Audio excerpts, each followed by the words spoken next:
Alléluia. Et moi qui fais mon service militaire, quand l'armée chante, l'armée est debout. Amen. Amen. Donc que l'armée de Dieu se lève pour élever le nom de son Dieu. Alléluia. Que nos rues soient remplies de joie, nos maisons remplies de danse, que l'injustice soit dévoilée, quand ton peuple se tourne vers toi.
Tes chants remplissent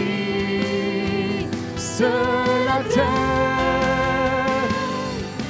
Alléluia, Alléluia, Alléluia,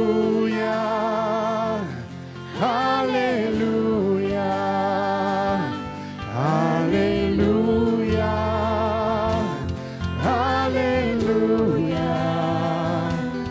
Alléluia, Alléluia. Chantons Alléluia, nous proclamons sa majesté sur nos vies. Alléluia sur nos vies. Alléluia sur nos familles.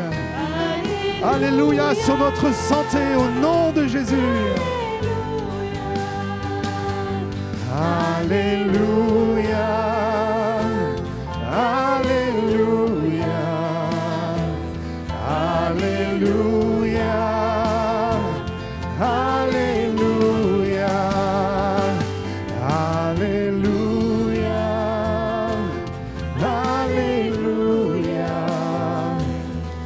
Alléluia, Alléluia,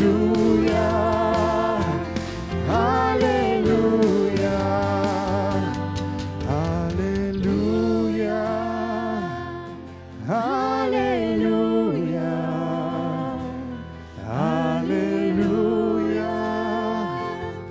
Alléluia. Alléluia. Pendant que le piano continue à jouer, avant qu'on passe à la parole, bénis ton voisin. Bénis-le sincèrement dans le nom de Jésus. Prenons le temps de nous souhaiter le meilleur.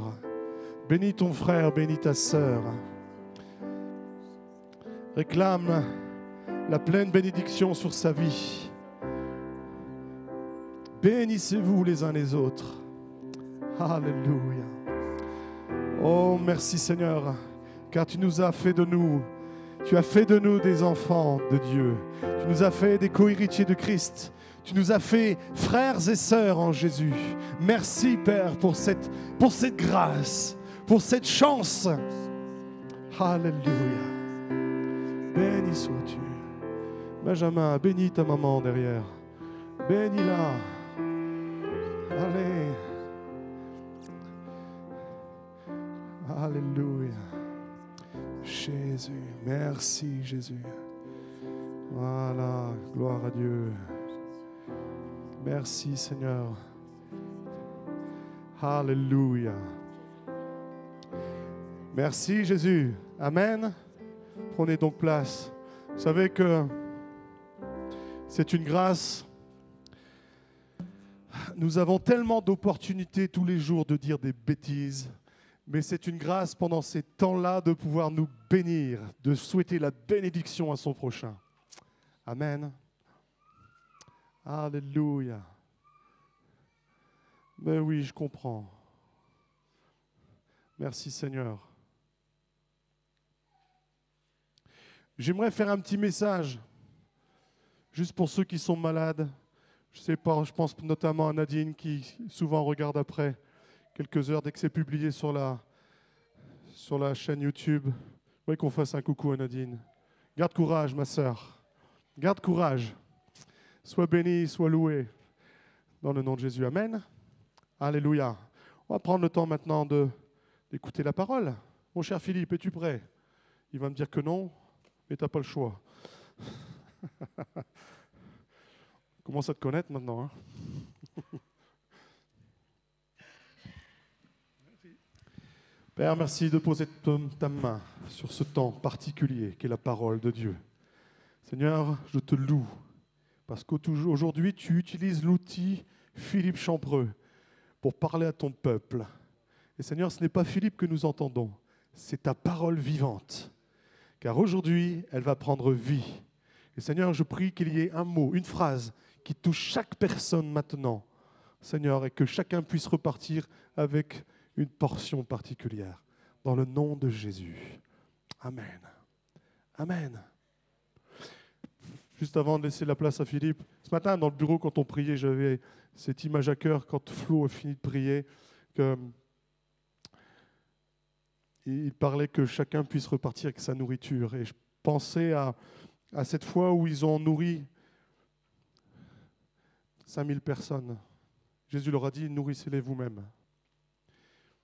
Et ma prière, c'était, Père, le groupe de louanges vient tel qu'ils sont. Philippe vient tel qu'il est. Je vais présider avec ce que je suis. Mais le peu que nous avons, Père, nous l'offrons et nous comptons sur toi pour multiplier. Amen. Merci Seigneur. Vas-y mon cher Philippe. Gloire à Dieu. Quand j'entends des choses comme ça, de me dire qu'on n'est que des outils entre les mains de Dieu, j'ai toujours la vision d'une clé à molette. Je ne sais pas si ça me concerne, mais...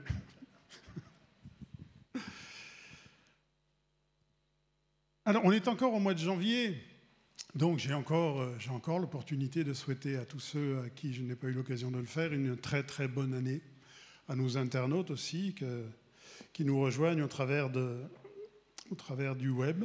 Je vous souhaite à tous une très très bonne année.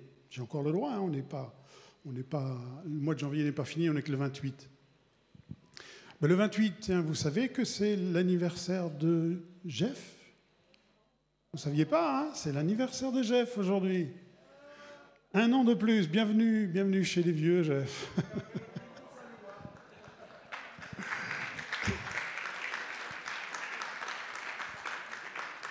Et on lui souhaite plein de bonnes choses. À 40 ans, oui. On lui souhaite plein de bonnes choses, bien sûr. Hein.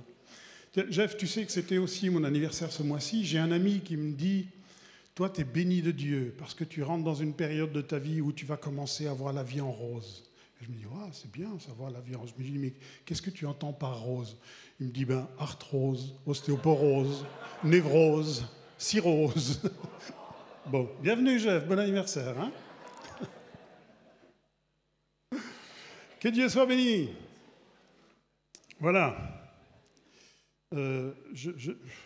J'aime bien introduire comme ça en apportant une petite parole qui fait marrer, mais mon message, il ne fait pas marrer du tout. Pour ça, j'ai l'impression d'avoir brisé mon introduction, là. Mais non. La parole de Dieu reste ce qu'elle est.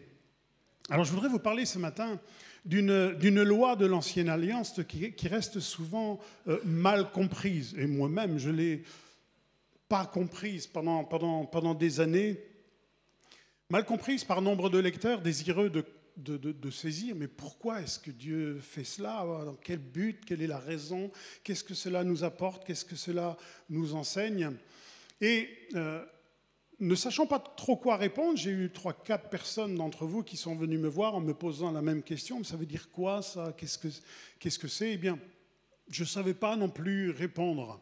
Alors, comme j'aime pas les questions sans réponse, je me suis dit, je vais me pencher sérieusement sur ce passage et demander au Seigneur qu'il m'éclaire sur ce que veut dire ce passage, le pourquoi de ce passage, qu'est-ce qu'il nous enseigne, qu'est-ce qu'il nous apporte, qu'est-ce que concrètement, aujourd'hui, dans ma vie, je peux faire de ce passage. Alors, j'ai beaucoup recherché, j'ai écouté des choses, j'ai beaucoup médité, j'ai beaucoup demandé au Seigneur, et je crois en toute humilité, toute sincérité qu'il y a des révélations de la part du Seigneur, mais j'aimerais vous parler ce matin du bouc Azazel.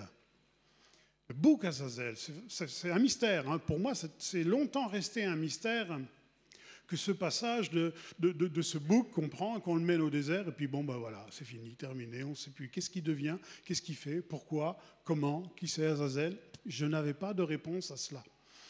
Et je me suis penché sur le problème, et c'est ce que nous allons voir ce matin, parce qu'il y a un enseignement extraordinaire derrière ce passage. On va lire le passage, je vous le commenterai tel qu'il est dans nos Bibles, et puis ensuite, eh bien, au travers des recherches que j'ai pu faire, je vais vous commenter tel qu'il était pratiqué dans le culte hébreu. Parce que vous savez que Moïse a reçu donc, sur le mont Sinaï les paroles de Dieu, il en est redescendu avec des tables de la loi, mais en 33 jours, pardon, je dis 33 parce que si vous vous souvenez, il montait 40 jours, mais Dieu est venu le rejoindre qu'au bout de 7 jours. En 33 jours, ils ne se sont pas dit que 10 paroles écrites sur la table. Moïse a reçu énormément de choses, énormément d'explications sur les choses. Et si nous avons que des mots sur un livre, pour nous qui est la Bible, eh bien, je crois que Dieu veut nous révéler aussi des choses parce que nous avons besoin de comprendre. Et au travers de ce passage, au travers de cette loi, au travers de cet événement, vous allez voir qu'il y a des choses extraordinaires que Moïse a reçues.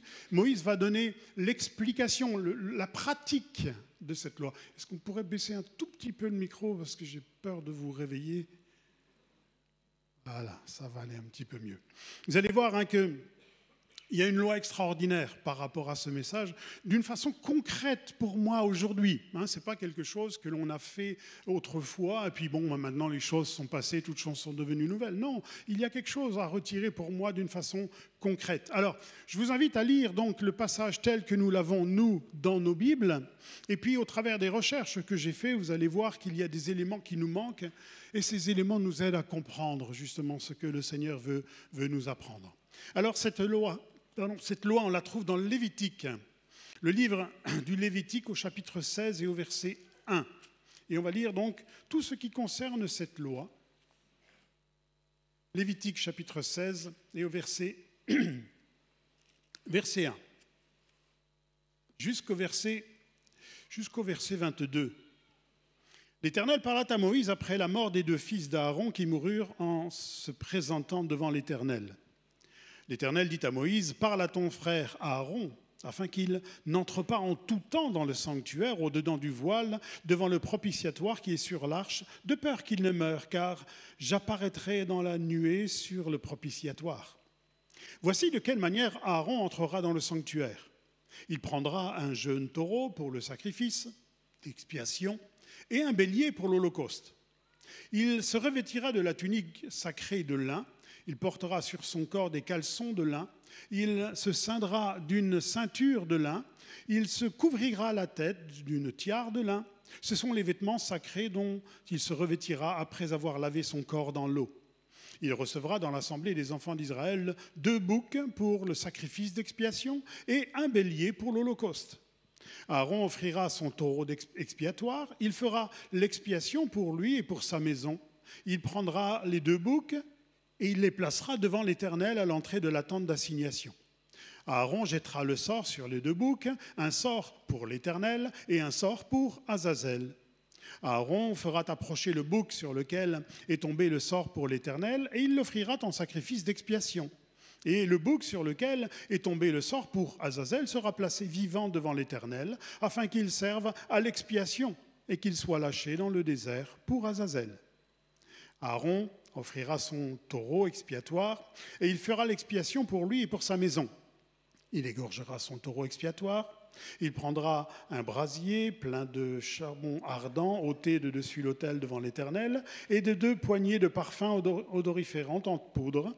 Il portera ces choses au-delà du voile. Il mettra le parfum sur le feu devant l'Éternel afin que la nuée du parfum couvre le propitiatoire qui est sur le témoignage et ne mourra point. Il prendra du sang du taureau, il en fera l'aspersion avec son doigt sur le devant du propitiatoire, vers l'Orient.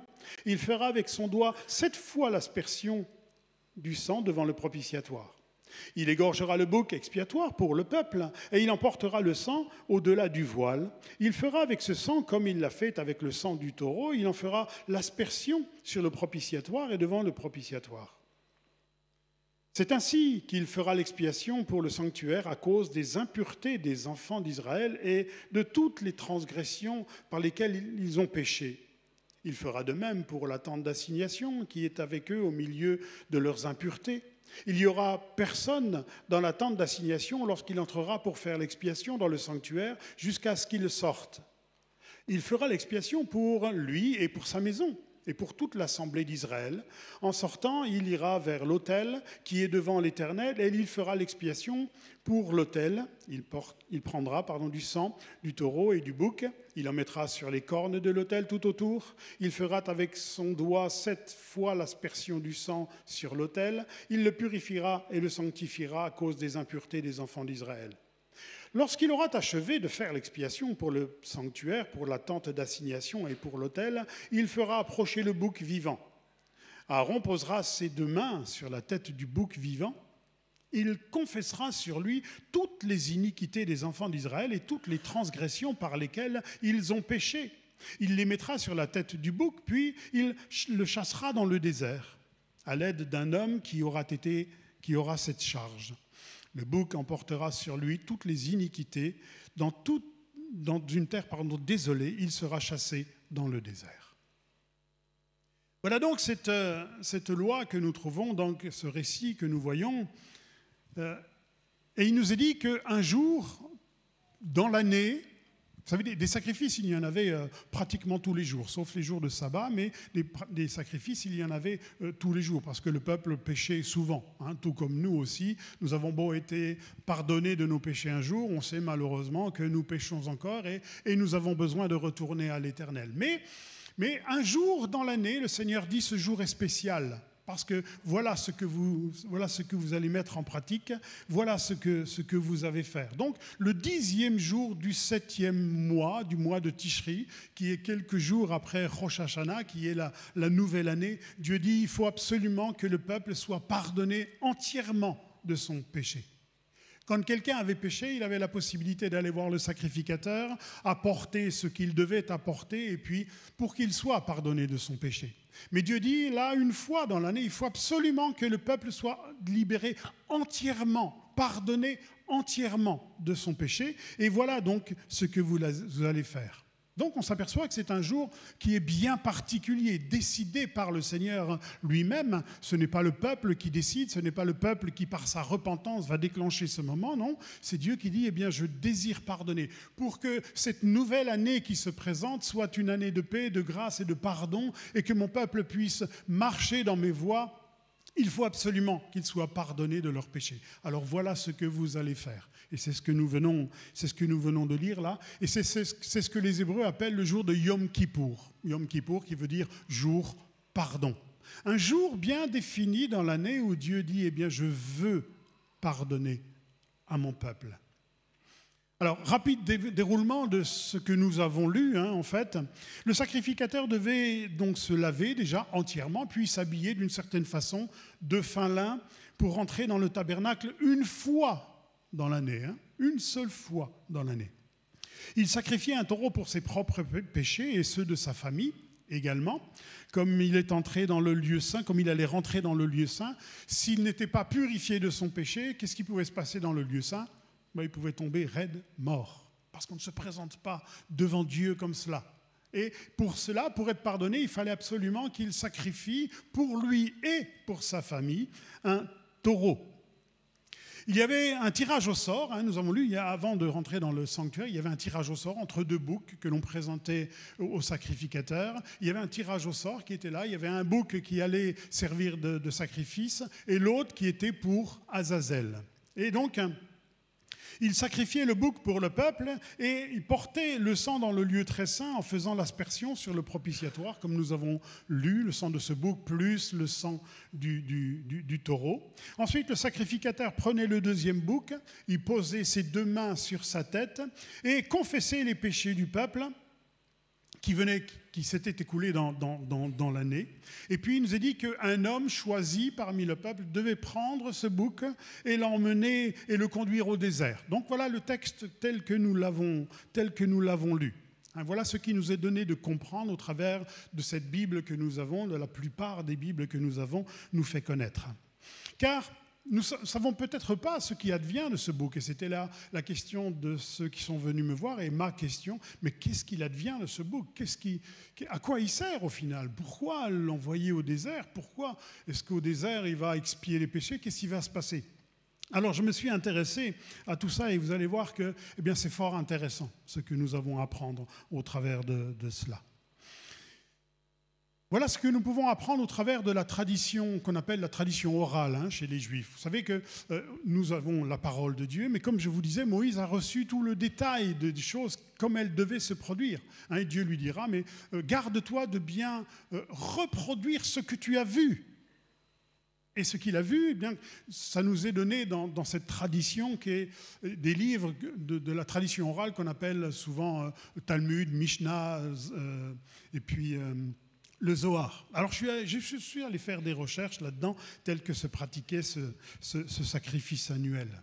Et il nous est dit donc que l'homme qui conduisait ce deuxième bouc le conduisait dans un endroit bien fléché. Ça marche plus. Ah, ça y est, ça marche. C'est un micro-clignotant qu'on m'a donné. Peut-être moi qui ai touché le bouton.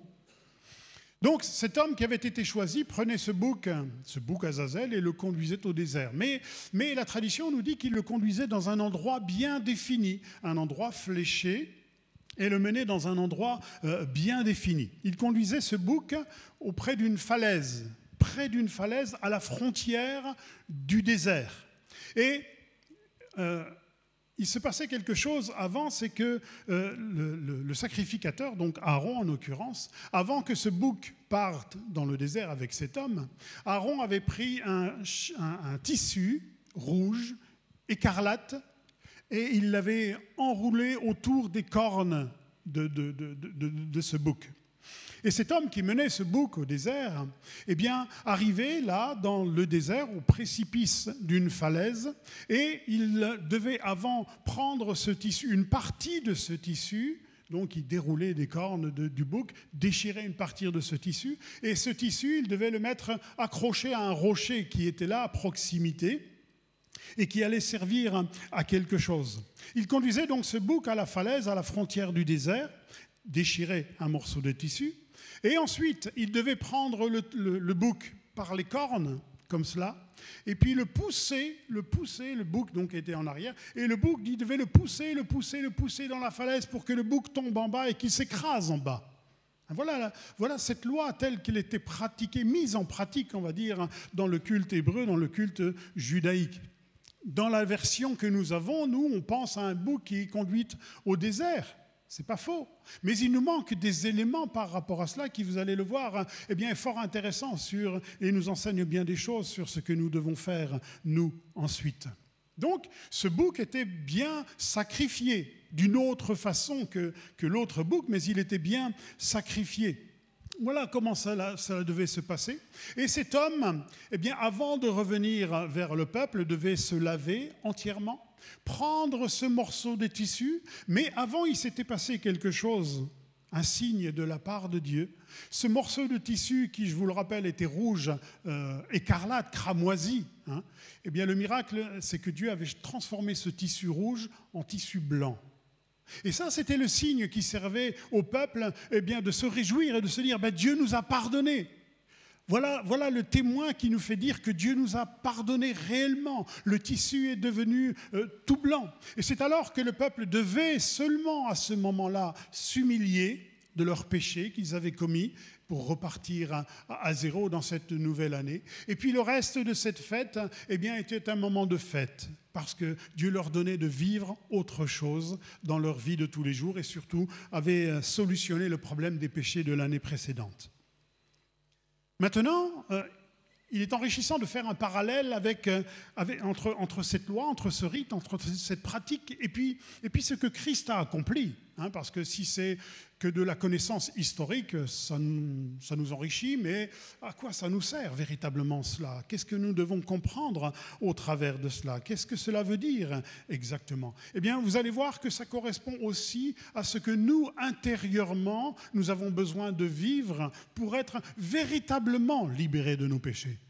Ça ne veut pas dire que nous ne sommes pas libérés de nos péchés, mais il y a deux parties, vous savez, dans le sacrifice souvent, et c'est ce que nous allons voir au travers de ce texte.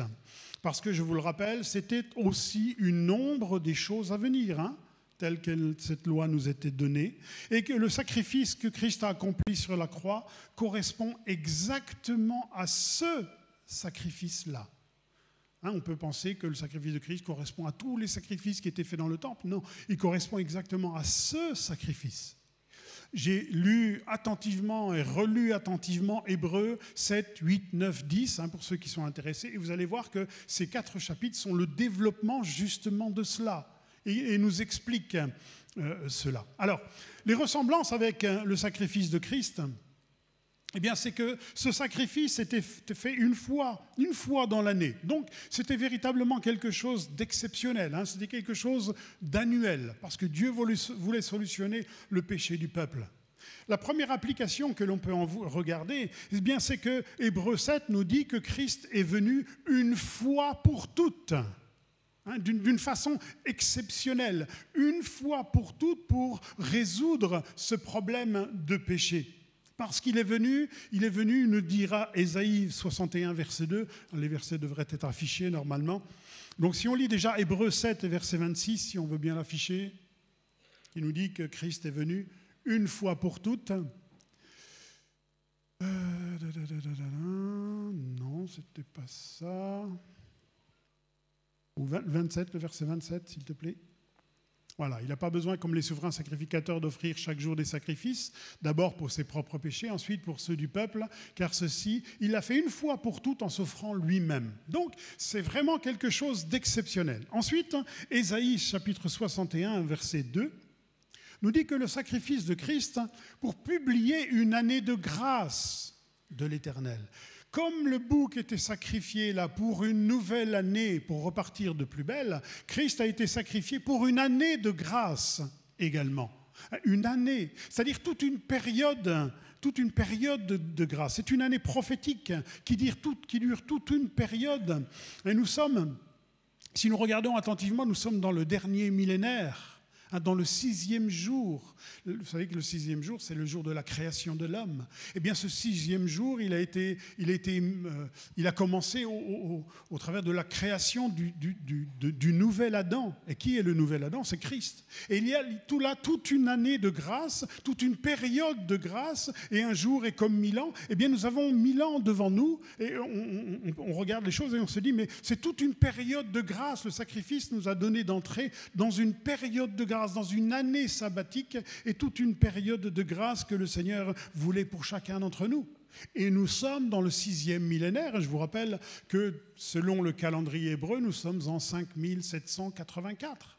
Donc dans le 6e millénaire, nous vivons cette période de grâce, cette année de grâce de la part du Seigneur. Ensuite vient un 7e millénaire qui peut correspondre justement au millénium. On se dit, mais Christ est venu accomplir exactement le détail de ce sacrifice. Parce que, et on s'aperçoit qu'un petit peu plus tard, un peu moins de 40 années après la mort de Christ, eh bien Dieu va permettre que le temple soit détruit. Pourquoi ? Parce qu'il n'y a plus besoin de faire des sacrifices. Il n'y a plus besoin de sacrifices journaliers, quotidiens, et il n'y aura plus besoin non plus de sacrifices annuels. Il n'y en a plus besoin, puisque Christ est l'image de ce bouc qui était sacrifié. Christ est entré une fois pour toutes dans le lieu très saint avec son propre sang. Voilà donc une première application. Ensuite, nous avons lu qu'il y avait un tirage au sort entre deux boucs que l'on présentait à Aaron. Eh bien, lorsque nous connaissons l'Évangile, on s'aperçoit que Dieu aussi a fait un tirage au sort. Dieu a choisi Christ pour mourir. Il n'y en avait pas d'autre qui pouvait subir à sa place ce que lui allait subir pour que nous soyons pardonnés de nos péchés. Et Christ, rentrant dans le monde, dira, eh bien, tu n'as voulu ni offrande, ni sacrifice, mais tu m'as donné un corps. Tu m'as donné un corps. Et parce qu'il correspondait exactement à ce que Dieu voulait à ce moment-là. Christ a été choisi pour mourir de la part de Dieu et de la part des hommes, comme s'il y avait eu un tirage au sort. Sacrifiez-le, lui. Nous, relâche Barnabas. On veut que lui soit sacrifié. Il y a un tirage au sort, un choix qui est fait là, de la part du peuple. Le peuple a choisi Christ pour mourir. Et son procès s'est fait dans le temple par les religieux.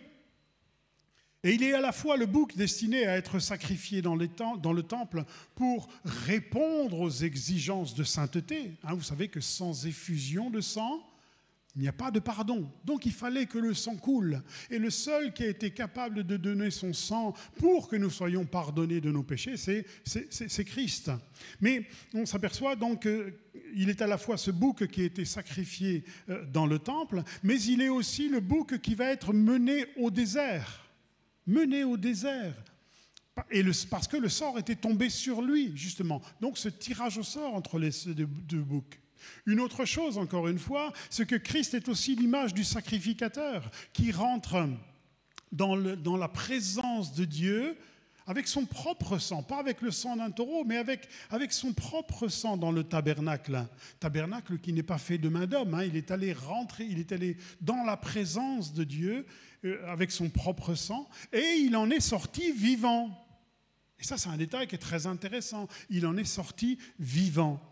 Vous savez, il y a deux signes distinctifs dans ce passage qui démontrent que le sacrifice de Christ correspond aux exigences de sainteté, comme à ce moment-là où Dieu avait pardonné. C'est que, premièrement, le sacrificateur devait ressortir vivant, de préférence. Parce que nous l'avons dit, il pouvait mourir. S'il était trouvé pécheur, il pouvait tomber raide devant la présence de Dieu, il pouvait mourir. Et c'est pour cela qu'on accrochait une corde au pied du sacrificateur, c'est qu'au cas où il tombe, on ne pouvait pas rentrer dans le lieu saint, sinon on risquait de mourir aussi. S'il tombait en défaillance devant Dieu, on pouvait le tirer comme ça, le sacrificateur. Et il nous est dit que Christ est rentré dans la présence de Dieu, dans le ciel, et il en est ressorti vivant. Et il est venu, lui aussi. Donc, premier signe distinctif. Le deuxième, il est extraordinaire. Vous savez, c'est ce morceau de tissu rouge qu'on mettait autour des cornes de ce bouc, que cet homme devait détacher, déchirer une partie et puis l'accrocher à un rocher. Le deuxième signe distinctif, c'est que le miracle de ce tissu qui devient blanc. Et si nous lisons dans Ésaïe chapitre 1, verset 18, verset extraordinaire qui nous donne d'un peu mieux comprendre, « Venez et plaidons, dit l'Éternel, si vos péchés sont comme le cramoisi, ils deviendront blancs comme la neige, ils seront rouges comme la pourpre, ils deviendront comme la laine. » C'est en référence avec ce sacrifice, justement, de ce morceau de tissu qui allait servir de témoignage au peuple pour dire « Regardez, Dieu nous a pardonnés ». Parce que s'il restait rouge, c'est que Dieu avait encore des choses à leur reprocher. Donc, deux signes distinctifs. Le sacrificateur qui ressort vivant, Dieu l'a pardonné et Dieu nous pardonne aussi. Et ce tissu blanc qui est la démonstration, signe de la part de Dieu que nous aussi, nous sommes pardonnés. Parce que, au travers de ces deux signes et de ce que Christ a accompli, nous voyons que il y a quelque chose qui devient pur au-dedans de nous, il y a quelque chose qui devient blanc au-dedans de nous, que Dieu nous donne, c'est notre conscience. Hébreux chapitre 9, verset 14. Hébreux 9, 14. Combien plus le sang de Christ, qui par un esprit éternel s'est offert lui-même sans tache à Dieu, purifiera-t-il votre conscience des œuvres mortes afin que vous serviez le Dieu vivant? Les sacrifices quotidiens avaient ce pouvoir de pardonner les péchés. Mais si vous lisez justement à Hébreu, on s'aperçoit que ce n'est pas pour autant que le peuple ne retournait pas à ces choses-là. Et ce développement d'Hébreu nous dit qu'ils n'étaient pas libérés au niveau de leur conscience. Mais là, il nous est dit que le sacrifice du Seigneur avait ce pouvoir de pardonner nos péchés, donc le sang du premier bouc qui était sacrifié dans le temple, et au travers du chiffon blanc, c'est un état de conscience, d'être purifié dans sa conscience. Ça va plus loin que « Dieu nous a pardonné, oui c'est bien, je sais que Dieu me pardonne, Christ est mort pour nos péchés, c'est vrai, donc si je pêche encore, c'est bien. » Mais on sait bien que notre conscience, elle est encore chargée. Enfin, je ne sais pas comment vous le vivez, vous, mais il y a des fois où j'ai beau avoir demandé pardon au Seigneur, je sens bien que c'est encore lourd à l'intérieur. J'ai l'impression que Dieu est encore loin. J'ai l'impression, encore une fois, d'être dans un désert. Mais le sacrifice de Christ est là pour nous apporter une bonne conscience. Et on va voir justement à quoi cela correspond. Les sacrifices, il y en avait tous les jours dans le temple, parce que c'est souvent que le peuple péchait, tout comme nous. Mais il y a des fois, lorsque nous avons péché et demandé pardon au Seigneur, il y a quelque chose dans nos cœurs qui manque. Mais tu as demandé pardon au Seigneur? Oui, j'ai demandé pardon au Seigneur. Alors crois. Voilà notre réponse, des fois, crois que le Seigneur... Oui, mais je sens qu'il y a quelque chose encore en moi. Ma conscience n'est pas libérée, il manque quelque chose. Et souvent, frères et sœurs, je ne sais pas pour vous, mais pour moi, je tombe dans la tentation de croire que ma petite repentance, ma petite piété que je viens d'avoir à ce moment-là, suffit à satisfaire Dieu. Tu m'as demandé pardon, c'est bien. Mais non, dans mon cœur, il y a encore des trucs là. Il y a encore des choses. Je sens bien que j'ai attristé Dieu et je sens bien que ce problème a besoin d'être réglé. Et c'est quoi ce problème? C'est quoi cette chose? Ça correspond justement au bouc Azazel que nous allons voir. On s'aperçoit qu'il n'est aucunement demandé au peuple de s'humilier avant ce sacrifice. Non, ils vont s'humilier après le sacrifice. Vous humilierez vos âmes quand vous aurez compris que le sacrificateur est sorti vivant du lieu saint. Et quand vous verrez que le tissu qui était rouge est devenu blanc, vous humilierez vos âmes. Vous savez, c'est souvent quand j'ai compris la grâce du sacrifice que Christ m'a fait, que je suis pardonné, et même plus, que je suis libéré dans ma conscience. Et c'est ce que nous explique Hébreu. Vous savez, si je fais une bêtise et que je demande pardon au Seigneur, certes, je fais ce que je devais faire. Est-ce que ça m'a libéré au niveau de ma conscience? Regardez, les hommes savent très bien qu'ils commettent des choses qui ne sont pas franchement pures, mais est-ce que cela les libère véritablement? Dans les prisons sont pleines de gens qui sont repentants de l'erreur qu'ils ont faite. Mais il manque une dimension qui est importante et que nous allons voir. Et je dois vivre des moments comme cela, où c'est quand je considère le sacrifice que Christ a fait, c'est cela qui va me mettre dans une repentance. Ce n'est pas ma repentance qui va m'introduire dans la présence de Dieu, c'est de considérer le sacrifice que Christ a fait qui va me mettre dans la présence de Dieu et comprendre réellement la grâce que Dieu nous a faite. C'est quand je vis ce moment-là que je dois vivre et que chaque croyant doit vivre. Parce que c'est là que je nais de nouveau. Ce n'est pas quand je dis oui, j'ai fait une bêtise, Seigneur, je te demande pardon. Non, c'est quand je m'humilie vraiment parce que je me rends compte que je ne méritais pas la grâce qui vient de m'être faite, mais que Christ a quand même accompli parce qu'il m'a aidé, il m'a aimé le premier. Avant même que j'accepte ce qu'il allait faire, il m'a aimé, il est mort pour moi avant même que j'accepte. Et c'est cela la véritable humilité que Dieu attend. C'est cela la véritable humiliation que Dieu attend de chacun d'entre nous. Parce que c'est là que l'on naît de nouveau. C'est là qu'il se passe quelque chose dans notre esprit. C'est quand on reconnaît la grâce de Dieu. C'est donné à tout le monde de dire « Oui, j'ai fait une bêtise, je te demande pardon. Ouais, c'est bon, allez, on n'en parle plus. » Ça ne suffit pas souvent. Mais c'est à ce moment-là que je vais vivre que ce renouvellement dans ma foi. C'est à ce moment-là que je marche dans l'esprit, parce que j'ai compris l'acte que Christ a accompli pour moi alors que je ne le méritais même pas. C'est à ce moment-là que je reçois aussi un ministère de la part de Dieu. Pourquoi un ministère? C'est-à-dire un service. Parce que quand j'ai vécu quelque chose comme ça, quand je suis rentré en moi-même, je me suis humilié en moi-même parce que je reconnais que je n'étais pas digne de la grâce, on ne peut pas rester insensible. On ne peut pas dire, je repars comme avant. Non, je fais les mêmes choses qu'avant. Je ne peux pas. Seigneur, mais j'ai envie de te servir. Quand je me rends compte, et quand je considère la grâce que tu m'as faite, je ne peux pas faire autrement que de te donner ma vie et me servir. Et cela, nous avons besoin de le vivre, frères et sœurs. C'est dans ces moments-là que je vis des renouvellements dans l'esprit que le Seigneur nous a promis. Quand je me rends compte de la grâce de Dieu, pas quand je me rends compte de ma bêtise, quand je me rends compte de la grâce de Dieu. C'est aussi là que mon cœur est pleinement ouvert au Seigneur et qu'il est capable de me parler. Sinon, c'est comme l'apôtre Paul dira, c'est une repentance humaine. Mais nous devons vivre une repentance qui ne se repent jamais. Et c'est ça. Quand le peuple se rendait compte, on ne méritait pas cela. Mais Dieu nous pardonne. Le sacrificateur est sorti vivant. Christ est sorti vivant de là-haut. Il est revenu parmi nous. Et le tissu il est devenu blanc. Ma conscience est lavée d'une eau pure, de la parole de Dieu. Et c'est une grâce. C'est simplement une grâce de la part du Seigneur. Mais c'est cela que chaque croyant a besoin de vivre. Ce n'est pas l'histoire, Christ, Jésus, il est mort, ok, il est mort pour nous, pour nos péchés. Ah, c'est bien, j'accepte l'histoire. La conversion, elle se fait là, à ce moment-là, quand je me rends compte que je n'étais pas digne de cela. Et cela, nous avons besoin de le vivre de façon périodique dans notre relation avec le Seigneur. Et c'est pour cela que Jésus va dire, faites ceci en mémoire de moi. Rappelez-vous.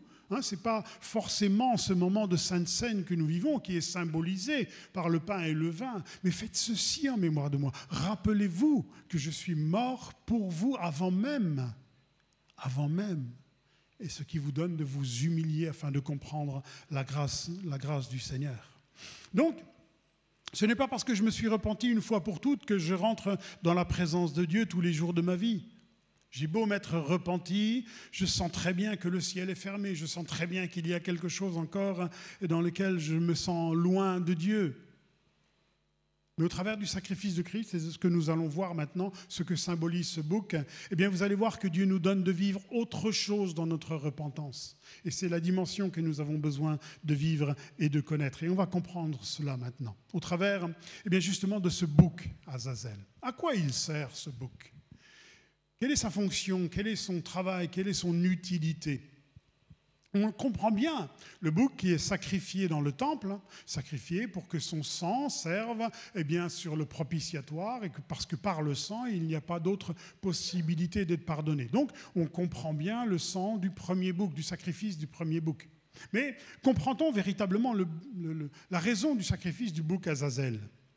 Dans ces moments de profonde repentance, on réalise une chose importante qu'on a tendance, je dirais des fois, à oublier dans des moments de légèreté religieuse dont on est capable d'avoir chacun d'entre nous, c'est que dans nos péchés commis, il y a donc ce sacrifice qui doit être fait, du sang qui doit couler. On comprend bien qu'il y a une part qui doit venir à Dieu pour le pardon de nos péchés au travers du sang. Mais est-ce que l'on comprend au travers de notre repentance, et c'est ce que l'on déclare quand on se repent au Seigneur, on dit, Christ est mort pour moi, son sang a coulé pour moi, et parce que son sang est plus digne que le mien, alors Père, tu me pardonnes, et je te remercie de me pardonner. Mais on oublie peut-être une autre dimension dans le mal que nous avons commis, dans le péché que nous avons commis, et dans la repentance que nous avons à ce moment-là. Je dirais c'est la partie qui doit revenir au mal. La partie qui doit revenir au mal. Le pardon des péchés ne peut être qu'au prix d'un sacrifice, au prix du sang versé, ça on l'a bien compris. C'est un principe spirituel que nous avons peut-être du mal aujourd'hui à comprendre, mais que nous comprendrons dans quelques temps lorsque nous serons dans la présence du Seigneur. Mais dans un sacrifice, vous savez, il y a ce sang tellement important pour le pardon des péchés, mais quand il y a sacrifice, il y a aussi mort de l'animal. Est-ce que Dieu se plaît dans la mort de l'animal? Non, Dieu est un Dieu de vie. Le principe de Dieu, c'est d'être un Dieu de vie. Il ne se plaît pas à la mort. La mort de l'animal est la conséquence du péché. Donc on comprend bien l'utilité du sang, mais est-ce que l'on comprend la mort de l'animal? Je crois que dans notre repentance, frères et sœurs, il y a deux phases qu'il ne faut pas oublier. La première, c'est que l'utilité que le sang coule, ça nous l'avons bien compris, mais qu'il y a le mal que nous avons fait, que nous avons commis, qui doit revenir au mal, qui doit revenir à la mort, qui correspond à la mort. Alors je ne suis pas en train de vous dire qu'il faut faire des sacrifices pour le mal, non, pas du tout. Mais On va le comprendre. Dans toute bêtise, dans tout péché que l'on a commis, eh bien, le mal réclame son droit. Le malin réclame son droit. Et c'est pour ça qu'il se présente devant Dieu et qu'il nous accuse. Si il n'avait aucun droit, il ne pourrait pas se présenter devant Dieu. Hein, et Dieu lui dirait, mais dehors, je n'ai pas besoin de toi. Mais non, il a un droit, il se présente, il nous accuse et il dit, mais voilà ce qui doit arriver à celui-ci. Voilà ce qui doit arriver à cela. Et il est en droit de réclamer cela. Le diable réclame son droit, et c'est pour cela qu'il nous accuse. Mais je suis libre, véritablement libre à l'intérieur de moi, de mon péché et de ma conscience, que quand les choses ont été payées. Que quand les choses ont été payées. Donc payées au prix du sang de Christ, ok, mais de l'animal mort, qu'est-ce qu'il en est?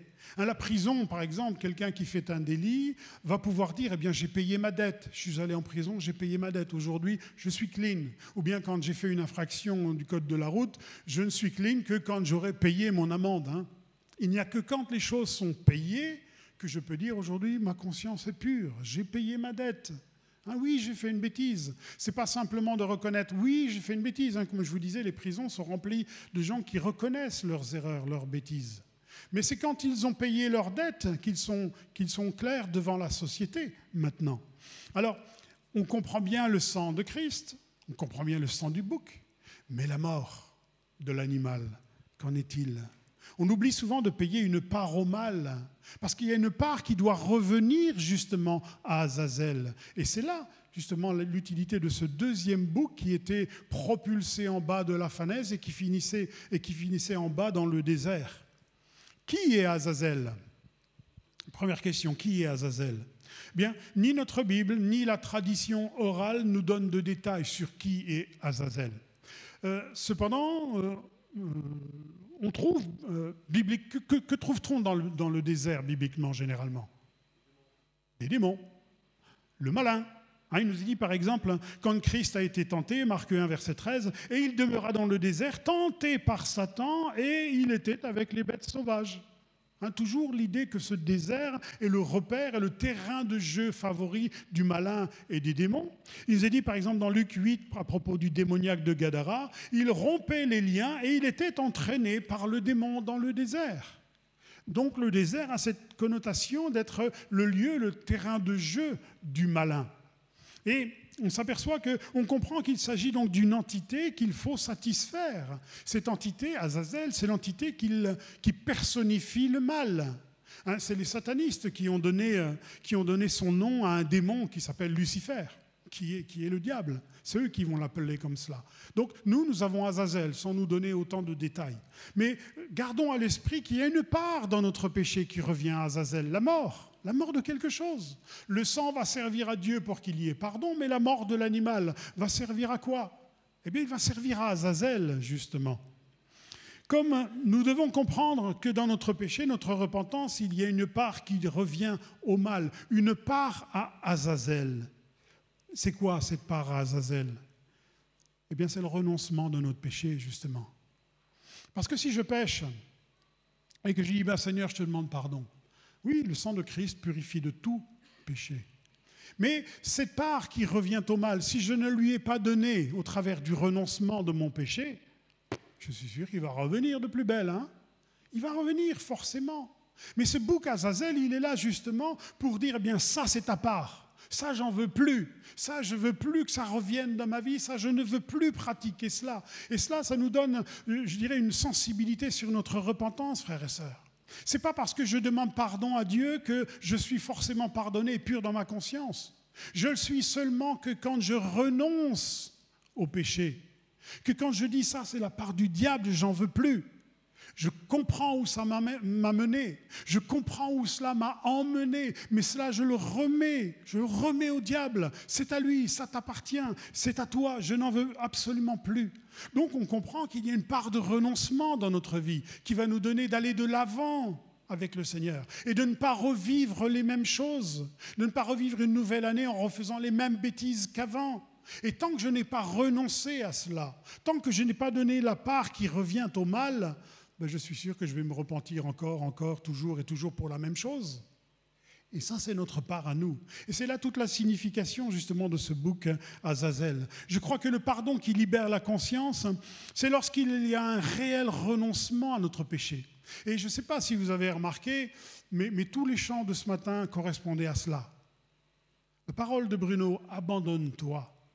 Abandonne-toi. Si je veux que Dieu prenne toute sa place, que toute l'œuvre de Dieu se fasse à l'intérieur de moi, il faut aussi que j'abandonne. J'abandonne ce qui appartient au mal. J'abandonne ce qui appartient à Azazel, que je renonce à cela. Et c'est souvent la partie que l'on oublie au-dedans de nous. Sinon, ça va revenir. C'est certain que ça va revenir. C'est certain que ça va revenir. Et c'est certain que je vais tourner en boucle. Seigneur, je te demande pardon pour mon péché. Seigneur, le sang de Christ a coulé pour que je sois pardonné. Je te remercie parce que je suis pardonné. Mais ma conscience, elle est où? Elle est comment? Il y a des choses à renoncer dans notre vie. On s'aperçoit qu'il y a bien des gens bien disposés avec le Seigneur, mais qui n'ont pas renoncé au mensonge. Je m'autorise encore des fois le droit de mentir quand ça m'arrange. Est-ce que j'ai véritablement livré à Azazel ce qui revient à Azazel? Je m'autorise à garder des choses chez moi, des choses que je pratiquais avant mais qui sont mauvaises. Et je le sais qu'elles sont mauvaises, mais au cas où ça peut servir un jour. Est-ce que j'ai livré à Azazel ce qui revient à Azazel? Parce que tant que je n'ai pas fait cela, je ne suis pas libéré dans ma conscience. Et je le sais. Je le sais. Et je sais très bien que le diable va revenir exactement par le même chemin, par le même moyen qui nous a été donné à ce moment-là et qu'il utilise pour nous accuser devant le Seigneur. C'est ce renoncement au péché-là à quoi correspond le bouc Azazel à ce moment-là. C'est ce qui lui revient. C'est lui qui en est à l'origine. Et tant que je ne l'ai pas abandonné, ça reviendra. Reprends ce qui est à toi, c'est ça le bouc Azazel. Un bouc pour Dieu, un bouc pour Azazel. Comme ça, on n'en parle plus. Ouais, c'est pour toi. Je te paye la part qui te revient. Et dans notre repentance, frères et sœurs, c'est exactement cela. Tant que je n'ai pas livré à Azazel ce qui revient à Azazel, au malin, je ne suis pas libéré dans ma conscience. Je peux me persuader de dire, mais oui, le Seigneur me pardonne parce que Christ est mort. Oui, bien sûr, oui. Le sang de Christ pardonne de tout péché, oui. Mais là, qu'est-ce qui se passe? Revient, et ça revient. Jésus dira, rendez à César ce qui appartient à César. Rendez à Dieu ce qui appartient à Dieu, un bouc, le sacrifice de Christ, le sang de Christ qui a coulé, mais rendez aussi à Azazel ce qui lui revient, c'est-à-dire la part, sa part qui lui revient. Souvenons-nous, il est le maître du monde, il domine sur le monde, il a gagné le monde à lui. Et il va réclamer son dû devant Dieu. Et moi, qu'est-ce que j'ai? C'est un peu comme un avocat général dans un procès. L'avocat général, il est là pour charger l'accusé, parce que la loi dit cela, il faut que la loi soit absolument appliquée. Eh bien, c'est cela le bouc Azazel. C'est ce bouc qui est sacrifié. Rendez à César ce qui appartient à César, et ce qui revient à Dieu, donnez-le à Dieu. Ou Jésus dira encore, mais quand tu es indifférent avec un frère, va d'abord te réconcilier. Va résoudre le mal. Ce n'est pas la peine que tu viennes et que tu m'offres ton offrande, ça ne suffira pas pour te libérer.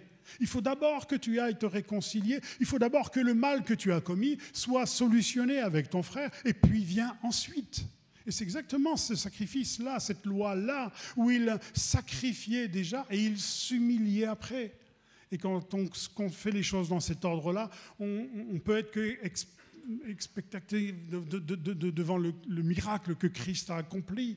Il est mort avant même que je l'accepte. Et son sacrifice me libère de tout péché. C'est ça le bouc Azazel. C'est grâce à ce bouc que le miracle du tissu devenait blanc. C'est à ce moment-là, ce n'était pas avant avec le sang du bouc qui a été sacrifié dans le temple. C'est à ce moment-là. Et c'est la promesse du Seigneur. Si vos péchés sont rouges comme le sang, ils deviendront blancs comme la neige. Et ça correspond à notre conscience qui a besoin d'être pardonnée, qui a besoin d'être soulagée. Et c'est le sacrifice de Christ. On demande un pardon à Dieu et on retombe dans les mêmes travers jusqu'au jour où je comprends réellement que si je ne renonce pas à ce péché, à cet avantage, ou si je garde des choses dans ma vie, eh bien, il aura un pouvoir sur moi. Et c'est ce que Paul va dire, mais ne donnez pas accès au diable. Ne donnez pas accès. Donnez-lui ce qui lui revient. Mais si tu le gardes, tu lui donnes un accès dans ta vie. Et ça correspond à cela, le bouc Azazel. On désire une vraie relation avec Dieu en gardant les avantages du péché, bien souvent. Ah ouais. On a une drôle de nature quand même. Hein. On a bien été imprégné, bien été souillé par le péché et on veut bien du pardon de Dieu. Ah, merci Christ parce que ton sang a coulé. Mais est-ce que je suis prêt à abandonner la raison? Est-ce que je suis prêt à abandonner le péché qui justement fait que ma conscience n'est pas pleinement purifiée? Le péché se couche à ta porte, mais toi domine sur lui. Quelle est la façon de dominer sur notre péché? En me persuadant que j'ai l'Esprit de Dieu et que Christ est mort pour mes péchés? Oui, on peut, mais cela ne m'empêche pas d'y retourner. Le seul moyen d'être véritablement libéré de son péché, c'est en renonçant. J'en veux plus. Je n'en veux plus. J'ai compris là où ça me menait. Je n'en veux plus. C'est à toi, Azazel. Reprends-le. J'en veux plus. Et c'est là toute la signification de ce bouquin, Azazel. Jésus dira aux religieux, vous avez pour père le diable et vous voulez accomplir les œuvres de votre père. Parce qu'il retournait continuellement aux mêmes choses. Tant que je n'ai pas renoncé à ce péché, il se présentera. Tant que je n'aurai pas donné à Azazel ce qui revient à Azazel, je continuerai à demander pardon encore et toujours pour la même chose, parce que je ne suis pas pleinement libéré au-dedans de moi et que je ne suis pas allé au bout de ma repentance. Vous savez, une des raisons qui font que les Juifs ne reconnaissent pas Jésus comme le Messie, c'est parce qu'ils disent il a été sacrifié hors du temple. Effectivement, si vous lisez Lévitique 17, il est dit que tous les sacrifices devaient être faits dans le temple. Et tout sacrifice qui était fait hors du temple, eh bien la personne qui avait fait ça devait mourir. Et Jésus, il n'a pas été sacrifié dans le temple, il a été sacrifié hors du temple, quelques kilomètres après.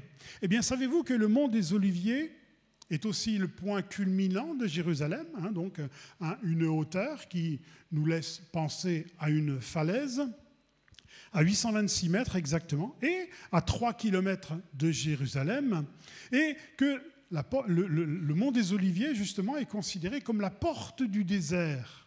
Après ce mont des Oliviers, à 3 kilomètres de Jérusalem, commençait le désert à ce moment-là. Donc on y retrouve ces deux éléments, une falaise, une hauteur, dans laquelle le bouc va être précipité, hors du temple, hors du tabernacle, et puis on y retrouve aussi cette valeur de tout simplement donc la distance, la hauteur, mais aussi le bouc qui est précipité en bas, et cette porte du désert. C'était la porte du désert, le mont des Oliviers. Et on s'est dit, mais le sacrifice de Christ correspond exactement au sacrifice du bouc Azazel. Il est à la fois le bouc qui est sacrifié dans le temple, parce que sans effusion de sang, il n'y a pas de pardon, mais il est aussi ce bouc qui a été précipité. Les hommes l'ont précipité en bas.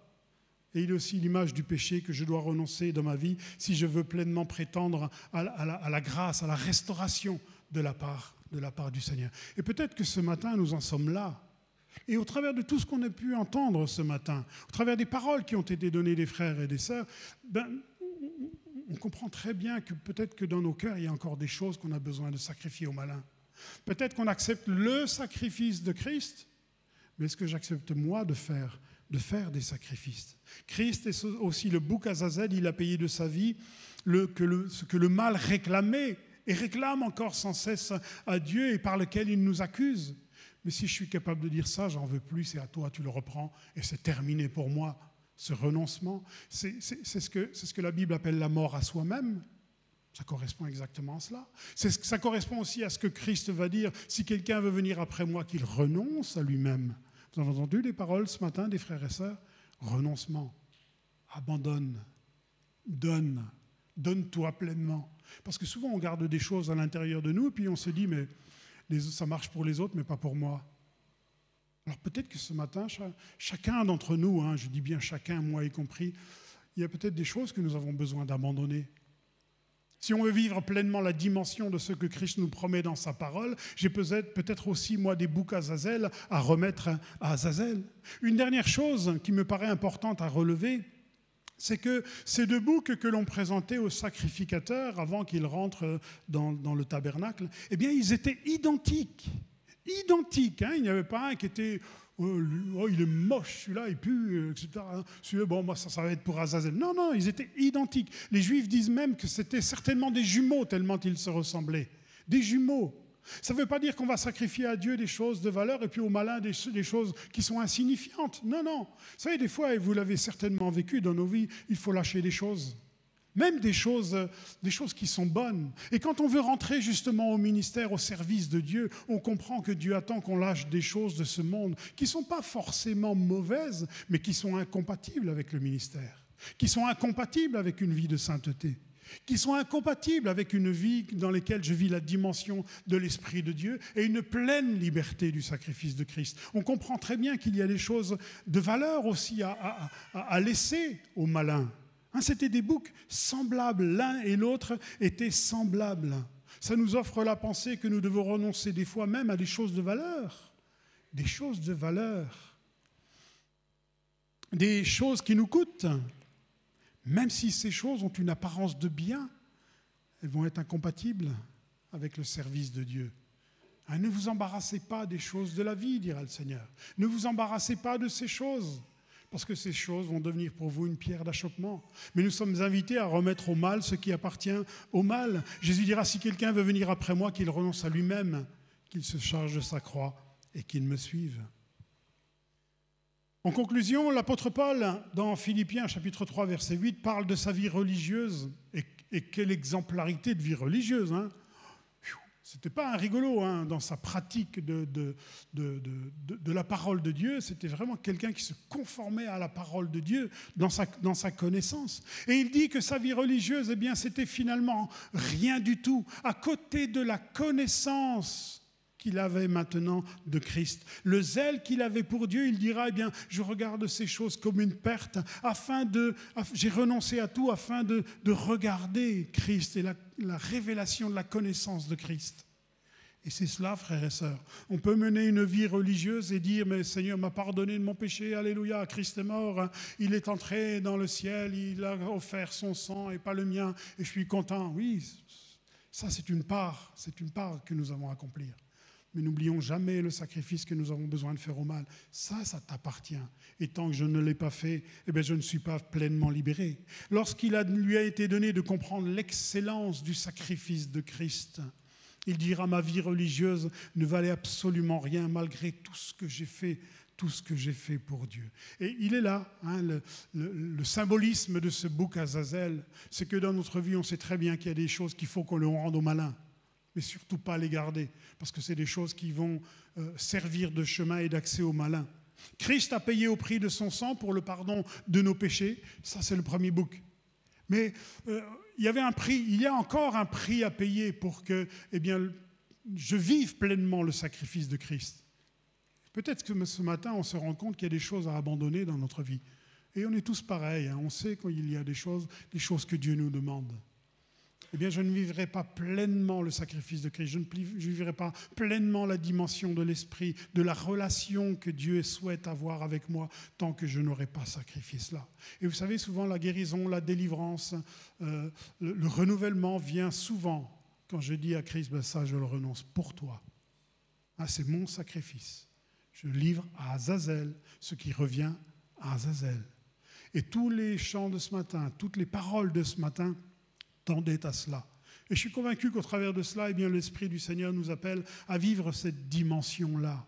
Parce qu'on voit, et on a tous vécu la même chose, d'être insatisfait malgré notre belle religion évangélique, malgré nos beaux principes, malgré les beaux chants des cultes que l'on a le dimanche matin. Ouais, mais j'ai l'impression que ça concerne les autres, mais pas moi. Est-ce que tu as sacrifié ce que tu dois sacrifier à Azazel? Est-ce que tu as donné ce qui appartient au mal? Et c'est à cela que le Seigneur nous invite. C'est comme cela peut-être que nous devons comprendre, travailler à votre salut. Mais on n'a pas besoin de travailler, Christ a tout accompli. Mais si, il y a encore des choses à faire. Travailler à son salut, c'est ça. C'est de renoncer à ce qui nuit à ma vie. Et tant que je ne l'ai pas fait, je ne suis pas pleinement libéré. Alors frères et sœurs, que cette nouvelle année nous serve à... Comme ce moment où Dieu décide le 10e jour du mois de Tishri, du premier mois de l'année, eh bien Dieu dit maintenant cette année, je veux qu'il démarre avec une nouvelle intention, pardonner, libérer du fardeau de l'année dernière, afin qu'il vive une nouvelle année. Mais voilà peut-être ce qui nous est proposé à chacun d'entre nous dans cette année qui nous est présentée, mais peut-être dans notre vie aussi avec le Seigneur, dans notre relation avec le Seigneur.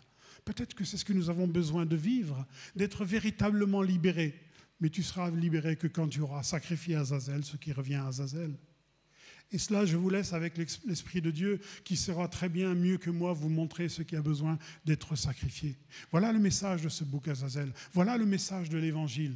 Il y a une part qui revient à Dieu pour le pardon des péchés. Mais si je n'abandonne pas mon péché, il reviendra forcément.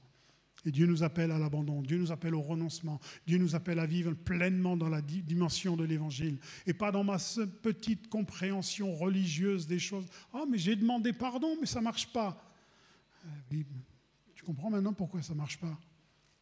Alors que le Seigneur puisse parler à chacun et que chacun d'entre nous ayons la force intérieure de nous repentir lorsqu'on se rend compte de ce que Christ a accompli pour nous. Le peuple, c'est après que le sacrificateur est sorti du temple, du tabernacle, après que le tissu ait été changé de rouge en blanc, qu'il devait s'humilier. Quand j'ai compris le sacrifice de Christ, là, ça me met dans une véritable humiliation à l'intérieur de moi. Ce n'est pas quand je me rends compte que j'ai fait une bêtise. Alors que l'Esprit de Dieu nous amène dans ces dimensions et que nous vivions enfin pleinement la dimension de l'Évangile et pleinement le sacrifice de Christ pour chacun d'entre nous. Amen.